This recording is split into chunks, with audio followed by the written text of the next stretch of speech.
Hyundai i20 സീരീസിനെ ഏറ്റവും സുന്ദരമാക്കിയിട്ടുള്ളതിൽ ഏറ്റവും വലിയ പങ്ക് വഹിച്ചിട്ടുള്ള വെഹിക്കിളാണ് ടൈപ്പ് 2 മോഡൽ ഫ്ലൂയിഡിക് ഷേപ്പിലുള്ള ഈ ഒരു i20 എന്നുള്ളത്. അപ്പോൾ അത്തരത്തിലുള്ള 2012 മോഡൽ സിംഗിൾ ഓണർഷിപ്പിൽ 71,000 കിലോമീറ്റർ ഓടിയിട്ടുള്ള ഫുള്ളി കമ്പനി സർവീസിൽ യൂസ് ചെയ്തിട്ടുള്ള ഒരു ഗുഡ് ക്വാളിറ്റി i20യുമായിട്ടാണ് ഇന്ന് വന്നിരിക്കുന്നത്. അപ്പോൾ ഈ ഒരു വെഹിക്കിളിന് ഉദ്ദേശിക്കുന്ന പ്രൈസ് 3,10,000 റുപ്പീസാണ്. അപ്പോൾ ഈ ഒരു വെഹിക്കിളിലെ കൂടുതൽ ഡീറ്റെയിൽ ആയിട്ടുള്ള കാര്യങ്ങൾ ഈ വീഡിയോ നോക്കാം. ഗൈസ് 2012 മോഡൽ i20 സ്പോർട്സ് എന്നുള്ളൊരു ഓപ്ഷനാണ് ഈ ഒരു വെഹിക്കിൾ വരുന്നത്. അപ്പോൾ ഫുൾ ഓപ്ഷൻ മോഡൽ തന്നെയാണ്. കാരണം ഇതിന് ശേഷം ഇറങ്ങിയിട്ടുള്ള സ്പോർട്സിലില്ലാത്ത ആസ്റ്റയിലുള്ള എല്ലാ ഓപ്ഷൻസും ഈ ഒരു വെഹിക്കിളുണ്ട്. മാത്രമല്ല LED DRLs വരുന്നുണ്ട്. അതുപോലെ തന്നെ ഹെഡ് ലാമ്പിൻ്റെ കണ്ടീഷനൊക്കെ ക്ലോസ് അപ്പ് വ്യൂവിൽ നോക്കുകയാണെന്നുണ്ടെങ്കിൽ അത്ര നീറ്റായിട്ട് വണ്ടി മെയിൻറ്റെയിൻ ചെയ്തിട്ടുണ്ട്. ക്യാരക്ടർ ലൈൻസ് ആണെന്നുണ്ടെങ്കിലും യാതൊരു ഡാമേജോ മൈനറായിട്ടുള്ള സ്ക്രാച്ചസോ പോലും ഇല്ലാതെ ആ ഒരു ക്ലീനായിട്ട് വെഹിക്കിൾ കസ്റ്റമർ അത്രയും പെർഫെക്റ്റ്ലി മെയിൻറ്റെയിൻ ചെയ്തിട്ടുള്ള വെഹിക്കിളാണ്. കാരണം ഇതിൻ്റെ ഹെഡ് ലാമ്പിൻ്റെ കണ്ടീഷനൊക്കെ ക്ലോസ് അപ്പ് വ്യൂവിൽ നോക്കുകയാണെങ്കിൽ യാതൊരു ഡാമേജും ഇല്ലാതെ നമുക്ക് അത്രയും നീറ്റായിട്ട് കാണാൻ പറ്റും. അതുപോലെ തന്നെ DRLൻ്റെ ഭാഗങ്ങളാണെന്നുണ്ടെങ്കിലും ഇതിൻ്റെ ഫോഗ് ലാംപ്സ് ആണെന്നുണ്ടെങ്കിലും അത്രയും ക്ലിയർ ആയിട്ട് തന്നെ കസ്റ്റമർ മെയിൻറ്റെയിൻ ചെയ്തിട്ടുണ്ട്. അപ്പോൾ ഫ്രണ്ട് പോർഷനിൽ നിന്ന് നോക്കുകയാണെങ്കിൽ യാതൊരു ഡാമേജോ കാര്യങ്ങളോ വെഹിക്കിളിനില്ല. ഇനി സൈഡ് പ്രൊഫൈലിലേക്ക് വരുമ്പോൾ ഇതിൻ്റെ ഫുള്ളി അലോയ് വീലാണ് വരുന്നത്. ആ കമ്പനി വരുന്ന സ്റ്റോക്ക് കണ്ടീഷൻ അലോയ് വീല്. അതുപോലെ ഫ്രണ്ട് 2 ടയേഴ്സ് ഏകദേശം 70% കണ്ടീഷനുള്ള ടയേഴ്സും വെഹിക്കിളുണ്ട്. ഇനി സൈഡ് പ്രൊഫൈൽ നോക്കുകയാണെന്നുണ്ടെങ്കിൽ ഒരൊറ്റ ഡാമേജോ സ്ക്രാച്ചോ കാര്യങ്ങളൊന്നും ഇല്ലാതെ നല്ല നീറ്റായിട്ട് മെയിൻറ്റെയിൻ ചെയ്തിട്ടുണ്ട്. അതുപോലെ ഇലക്ട്രിക്കൽ അഡ്ജസ്റ്റബിൾ ആയിട്ടുള്ള മിററും അതുപോലെ മിറർ ഇൻഡിക്കേഷൻ കാര്യങ്ങളെല്ലാം ഈ ഒരു ഭാഗത്ത് വരുന്നുണ്ട്. മാത്രമല്ല റണ്ണിങ് ബോർഡിൻ്റെ ഭാഗങ്ങളൊക്കെ ആണെന്നുണ്ടെങ്കിൽ തന്നെയും യാതൊരു ഡാമേജോ കാര്യങ്ങളോ സ്ക്രാച്ചസോ കാര്യങ്ങളൊന്നും ഇല്ലാതെ ആ ഒരു ബോഡി ക്വാളിറ്റിയും പെയിൻറ്റ് ക്വാളിറ്റിയും അതുപോലെ തന്നെ ഇതിൻ്റെ എക്സ്റ്റീരിയറിൽ നോക്കുകയാണെന്നുണ്ടെങ്കിൽ എല്ലാ റബ്ബർ ബീഡിങ്സിൻ്റെ ക്വാളിറ്റിയും കാര്യങ്ങളൊക്കെ അത്രയും നീറ്റായിട്ട് മെയിൻറ്റെയിൻ ചെയ്തിട്ടുള്ള വെഹിക്കിളാണ്. അപ്പോൾ നമുക്ക് ഇതിൻ്റെ റിയർ ടയറിൻ്റെ ഭാഗത്തേക്ക് വരുമ്പോൾ ഏകദേശം 40% റിയർ ടയറിൻ്റെ കണ്ടീഷൻ വരുന്നത്. അതുപോലെ തന്നെ അലോയ് വീൽസിൽ നിന്നും കാര്യമായിട്ടുള്ള ഡാമേജോ വണ്ടി കാണുമ്പോൾ ഒട്ടും നമുക്കൊരു ഏജ് ആയിട്ടുള്ളൊരു 2012 വെഹിക്കിളാണെന്നുള്ള ഒരു ഫീൽ ഒരിക്കലും നമുക്കുണ്ടാവില്ല. ഇനി റിയർ പോർഷൻ നമുക്ക് ലാമ്പിൻ്റെ കണ്ടീഷൻ ആണെന്നുണ്ടെങ്കിലും ഓരോ എഡ്ജസ് ആണെന്നുണ്ടെങ്കിലും അത്രയും പെർഫെക്റ്റ്ലി കസ്റ്റമർ മെയിൻറ്റെയിൻ ചെയ്തിട്ട് യൂസ് ചെയ്തിട്ടുണ്ട് കേട്ടോ. യാതൊരു വിധത്തിലുള്ള ഡാമേജ് ഒരു ഭാഗത്തും നമുക്ക് കാണാൻ പറ്റില്ല. മാത്രമല്ല പെയിൻ ക്വാളിറ്റി അത്രയും നീറ്റായിട്ട് തന്നെ മെയിൻറ്റെയിൻ ചെയ്തിട്ടുള്ള വെഹിക്കിളും കൂടിയാണ്. അപ്പോൾ നമുക്ക് ഇതിൻ്റെ ബമ്പറിൻ്റെ എഡ്ജസ് ആണെന്നുണ്ടെങ്കിലും റിയർ പാർക്കിംഗ് സെൻസേഴ്സ് വരുന്നുണ്ട്. ഇതെല്ലാം സ്റ്റോക്ക് കമ്പനി വരുന്നതാണ്. എക്സ്ട്രാ ആഡ് ചെയ്തിട്ടുള്ള ഓപ്ഷൻസ് ഒന്നുമില്ല. കമ്പനി വരുന്ന ഫുള്ളി ഓപ്ഷൻസ്. അതുപോലെ ABSഉം എയർ ബാഗും വരുന്ന വെഹിക്കിളും കൂടിയാണ്. അപ്പോൾ റിയർ ക്യാമറയും അതുപോലെ തന്നെ ആ ഒരു ക്യാമറ മൗണ്ട് ചെയ്തിട്ടുള്ളത് റിയർ വ്യൂ മിററിൽ സ്റ്റോക്ക് കണ്ടീഷനിലാണ്. അപ്പോൾ അതിൻ്റെ ക്യാമറ കാര്യങ്ങളൊക്കെ നമുക്ക് ഈ ഒരു ഭാഗത്ത് കാണാം. അതുപോലെ തന്നെ ഇതിൻ്റെ എല്ലാ എഡ്ജസും നോക്കുകയാണെന്നുണ്ടെങ്കിലും എല്ലാ കോർണേഴ്സും അതുപോലെ തന്നെ റിയർ ഭാഗത്ത് ഓരോ ഭാഗങ്ങളും നമ്മൾ എടുത്ത് നോക്കുകയാണെങ്കിലും നല്ല നീറ്റായിട്ട് കസ്റ്റമർ മെയിൻറ്റെയിൻ ചെയ്തിട്ടുണ്ട്. യാതൊരു വിധത്തിലുള്ള അഴുക്കുകളോ അതുപോലെ തന്നെ ഡാമേജസോ കാര്യങ്ങളൊന്നും തന്നെ ഒരു ഭാഗത്തുമില്ല. അതുപോലെ തന്നെയാണ് ഇതിൻ്റെ അപ്പോൾസറീസും കാര്യങ്ങളൊന്നും ഒട്ടും ഡാമേജ് ആവാതെ നല്ല ക്ലീൻ ആയിട്ട് തന്നെ ഉണ്ട്. ജസ്റ്റ് നിങ്ങൾക്ക് വാഷ് ചെയ്യേണ്ട ആവശ്യം മാത്രമേ ഉള്ളൂ. ശരിക്കും ഈ ഒരു കളർ ചേഞ്ച് കാണുന്നത് സൺലൈറ്റിൻ്റെ ആട്ടോ. അതല്ലാതെ യാതൊരു വിധത്തിലുള്ള ഒരു ചെറിയ ഡാമേജ് പോലും വെഹിക്കിളിനില്ല. ഇനി നമുക്കിതിൻ്റെ ബൂട്ട് ഫ്ലോറും കാര്യങ്ങളും നോക്കുകയാണെന്നുണ്ടെങ്കിലും യാതൊരു ഡാമേജ് കാര്യങ്ങളൊന്നും ഇല്ലാതെ പ്രോപ്പർ കമ്പനി സർവീസിൽ യൂസ് ചെയ്തിട്ടുള്ളതാണ്. അതുകൊണ്ട് തന്നെ അത്തരത്തിലുള്ള എല്ലാ സ്പെയറുകളും കാര്യങ്ങളും നമുക്ക് ചേഞ്ച് ചെയ്തിട്ടുള്ളതും എല്ലാം ഇവിടെ കാണാൻ പറ്റും. മാത്രമല്ല സ്പെയർ ടയറിൻ്റെ കണ്ടീഷൻ ആണെങ്കിലും ഏകദേശം 70% ഉള്ള നല്ല ഗുഡ് ക്വാളിറ്റി സ്പെയർ ടയറും കാര്യങ്ങളാണ്.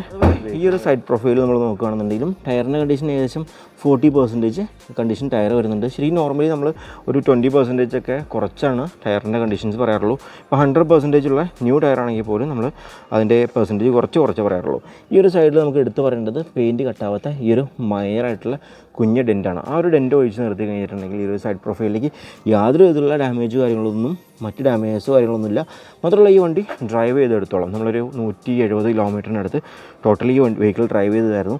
യാതൊരു വിധത്തിലുള്ള സസ്പെൻഷൻ നോയ്സോ വളരെ മൈനറാണ് എന്ന് പറയാൻ പറ്റുന്ന രീതിയിലുള്ള ചെറിയ മൈനർ നോയ്സോ കാര്യങ്ങളോ ഒന്നും ഈ ഒരു വെഹിക്കിളില്ല. അത്രയ്ക്ക് സൈലൻ്റായിട്ട് യൂസ് ചെയ്യാൻ പറ്റുന്ന നിങ്ങൾക്ക് ഗ്യാരണ്ടിയിൽ തരാൻ പറ്റുന്ന ഒരു വെഹിക്കിളും കൂടിയാണ്.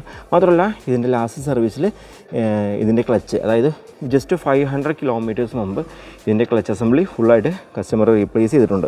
ഇനി ഇതിൻ്റെ ഇൻറ്റീരിയർ ക്വാളിറ്റിയുടെ എല്ലാ ഭാഗങ്ങളും ബോഡി പാർട്സും കാര്യങ്ങളൊക്കെ നമ്മൾ നോക്കിയായിരുന്നു.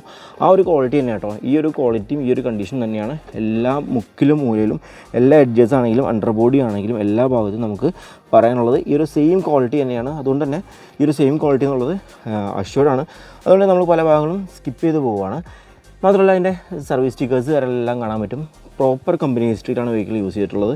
ഡോർ പാഡിൻ്റെ കണ്ടീഷൻ ആണെങ്കിലും സ്വിച്ചസ് ആണെങ്കിലും യാതൊരു ഡാമേജോ കാര്യങ്ങളോ വെഹിക്കിളിനില്ല. അതുപോലെ തന്നെ കമ്പനി സ്റ്റീരിയോ വരുന്നുണ്ട്, അതും നല്ല ക്വാളിറ്റിയുള്ള ട്യൂട്ടർ അടക്കമുള്ള ഇതിൻ്റെ സൗണ്ട് സിസ്റ്റം കാര്യങ്ങളൊക്കെ വരുന്നുണ്ട്. അതുള്ള സ്റ്റിയറിംഗ് കൺട്രോൾസും അതുപോലെ തന്നെ ലെതർ റാപ്പിഡ് ആയിട്ടുള്ള സ്റ്റിയറിംഗ് തന്നെ എയർ ബാഗും കാര്യങ്ങളും കാണാൻ പറ്റും. അതുപോലെ നല്ല ക്വാളിറ്റിയുള്ള സൗണ്ട് സിസ്റ്റവും അതുപോലെ തന്നെ ഓട്ടോമാറ്റിക് ക്ലൈമറ്റ് കൺട്രോൾ AC ഈ ഒരു വെഹിക്കിളിന് വരുന്നുണ്ട്. മാത്രമല്ല ഇതിൻ്റെ മിററിൽ തന്നെയാണ് റിവേഴ്സ് ക്യാമറ മൗണ്ട് ചെയ്തിരിക്കുന്നത്. ആൻറ്റി റിഫ്ലക്റ്റിംഗ് മിറേഴ്സ് കാര്യങ്ങൾ വരുന്നുണ്ട്. അതുപോലെ തന്നെ റൂഫിൻ്റെ ഭാഗങ്ങളാണെന്നുണ്ടെങ്കിലും കമ്പനി വരുമ്പോൾ സീറ്റ്സ് ആണെങ്കിൽ പോലും യാതൊരു ഡാമേജോ കാര്യങ്ങളൊന്നും ഇല്ലാതെ അത്രയും പെർഫെക്റ്റ് ആയിട്ട് ഇൻറ്റീരിയർ എക്സ്റ്റീരിയർ എൻജിൻ കണ്ടീഷൻ ആണെങ്കിലും സസ്പെൻഷൻ്റെ ഭാഗമാണെന്നുണ്ടെങ്കിലും റിയർ സീറ്റിൻ്റെ ഭാഗങ്ങൾ നമ്മൾ ഇൻ ഡീപ്പായിട്ട് നോക്കുകയാണെന്നുണ്ടെങ്കിലും ആ ഒരു ഫ്രഷ് ലുക്കാണ് ശരിക്കും വെഹിക്കിൾ നമ്മളൊരു ഷോറൂമിൽ കാണുന്ന ആ ഒരു ഫ്രഷ് ലുക്കിൽ തന്നെ ജെനുവിൻ കണ്ടീഷനിൽ വെഹിക്കിൾ മെയിൻറ്റെയിൻ ചെയ്തിട്ടുണ്ട്. നമുക്കിനി ഇതിൻ്റെ എൻജിൻ കണ്ടീഷൻ കൂടി നോക്കിയിട്ട് വീഡിയോ വൈൻഡപ്പ് ചെയ്യാം. i20യുടെ എൻജിൻ റൂമാണ് ഈ കാണുന്നത്. 1.2 ലിറ്റർ എഞ്ചിനാണ്. നോർമൽ i20 പെട്രോളിന് കാണുന്ന പവർ ഡ്രോപ്പ് പോലത്തെ ഇഷ്യൂസ് ഇല്ല. അതുപോലെ തന്നെ യാതൊരു വിധത്തിലുള്ള ഓയിൽ ലീക്സ് കാര്യങ്ങളൊന്നും തന്നെ ഈ ഒരു വെഹിക്കിളിൻ്റെ ഒരു ഭാഗത്തുനിന്നില്ല. മാത്രമല്ല ആപ്രോണിൻ്റെ ഭാഗവും അതുപോലെ തന്നെ എല്ലാ കോർണേഴ്സും നമ്മൾ നോക്കുകയാണെങ്കിൽ മൈനറായിട്ടുള്ള ആക്സിഡൻറ്റ് പോലും ഈ ഒരു വെഹിക്കിളിന് ഉണ്ടായിട്ടില്ല. പ്രോപ്പർ ഹിസ്റ്ററി ചെക്ക് ചെയ്തായിരുന്നു. യാതൊരു വിധത്തിലുള്ള ക്ലൈമുകളോ മേജർ ക്ലൈമുകളോ കാര്യങ്ങളൊന്നും തന്നെ വെഹിക്കിളിൻ്റെ ഒരു ഭാഗത്തും ഉണ്ടായിട്ടില്ല. മാത്രമല്ല 2023 റീപ്ലേസ് ചെയ്തിട്ടുള്ള ബാറ്ററിയും അതുപോലെ തന്നെ നല്ല സ്മൂത്തായിട്ടുള്ള ഡ്രൈവും കാര്യങ്ങളാണ് വെഹിക്കിൾ വരുന്നത്. യാതൊരു വിധത്തിലുള്ള എൻജിൻ നോയ്സോ അതുപോലെ തന്നെ ഇതിനെ ഡ്രൈവ് ചെയ്യുമ്പോൾ വരുന്ന മൈനറായിട്ടുള്ള നോയ്സ് കാര്യങ്ങളൊന്നും തന്നെ വെഹിക്കിളിൻ്റെ ഒരു ഭാഗം. അപ്പോൾ പക്ക നല്ല സ്മൂത്ത് ആൻഡ് സൈലൻ്റ് ആയിട്ടുള്ള എൻജിനും കാര്യങ്ങളാണ് വെഹിക്കിളിനുള്ളത്. അതുപോലെ തന്നെ യാതൊരു വിധത്തിലുള്ള ബാക്ക് കംപ്രഷൻ ഇഷ്യൂസോ എൻജിൻ്റെ ബാക്കി മൈനറായിട്ടുള്ള കംപ്ലയിൻസ് കാര്യങ്ങളൊന്നും വെഹിക്കിളിൻ്റെ ഒരു ഭാഗത്തുനിന്നില്ല. 2012 മോഡൽ 75,000 കിലോമീറ്റർ ഓടിയിട്ടുള്ള ഈ ഒരു സിംഗിൾ ഓണർ വെഹിക്കിളിന് ഉദ്ദേശിക്കുന്ന പ്രൈസ് 3,10,000 റുപ്പീസാണ്. ഇൻട്രസ്റ്റ് ഉള്ളവർക്ക് തീർച്ചയായിട്ടും കോൺടാക്ട് ചെയ്യാം. താഴെ ഡിസ്ക്രിപ്ഷനിൽ നമ്മൾ കോൺടാക്ട് നമ്പർ ഡീറ്റെയിൽസ് എല്ലാം ആഡ് ചെയ്തിട്ടുണ്ട്. മാത്രമല്ല മറ്റൊരു ക്വാളിറ്റി വെഹിക്കിളുമായി മറ്റൊരു വീഡിയോയിൽ കാണാം. ബൈ.